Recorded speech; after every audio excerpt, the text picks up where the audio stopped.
wanted to go through how you can bleed your brakes. A couple of different ways. So with this one, I have a one-man bleeder. This hooks up to your air compressor if you have an air compressor. It runs between 90 and 120 psi, and I got this from Harbor Freight.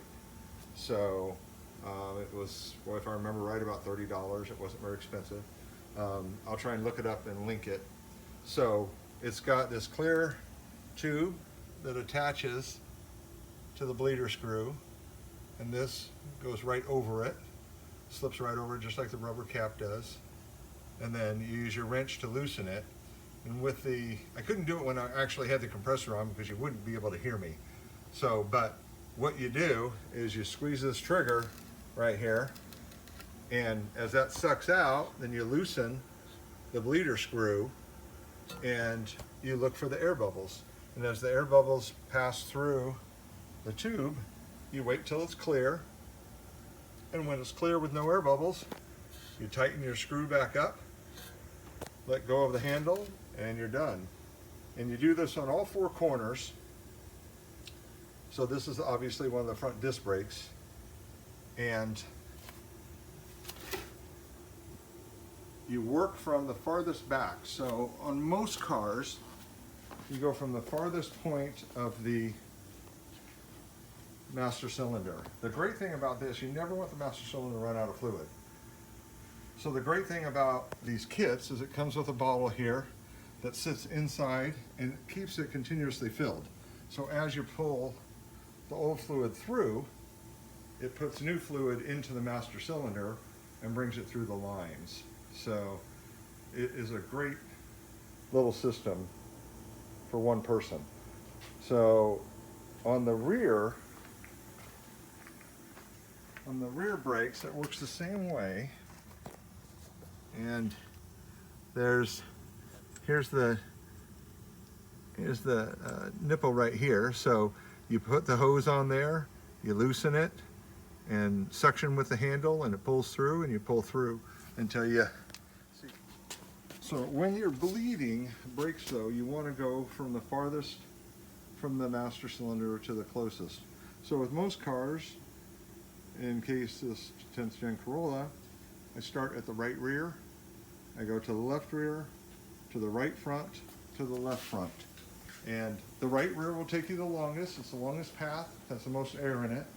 And by the time you get to the left front, it's usually just a quick suction on the handle, and you're done. Now, if you're gonna do it the old-fashioned way, you have a helper. So you do it, you get a bottle, old glass jar, something like this, has some fluid in it. You put the hose, you need a piece of clear tubing. You make sure that this is sitting in the fluid, and then you connect this part right here to the nipple like this.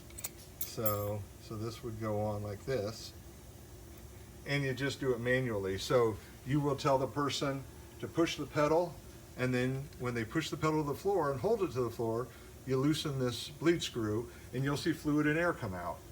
And then you tighten the screw and let them let off of the pedal. Then you have them push the pedal to the floor again, and you loosen again. So after it stops moving, tighten the screw, tell them to release the pedal, tell them to push the pedal again, and you turn this. So it's just a little repetition that way. It takes longer than this, but it can still get the job done. So two different ways that you can bleed the brakes, and it is a very simple process. And one thing that I did notice also, when I was at the store, they have, even the .3 fluid now is synthetic. And so this is Prestone Max .3, mixes with any .3 or 4, but this is actually rated at 100,000 miles. So kind of nice, and it's not gonna, being synthetic, it will not absorb water like regular brake fluid did in years past. So it's not something that you're gonna have to do every 2 years or so like they suggest. You can probably find it 5, but you know, the recommended thing is 2. So just a quick rundown on how you bleed your brakes and getting good pedal feel. And when you're done, make sure the pedal feels good and firm and normal, and that you don't have any air in the system. So hope that helps.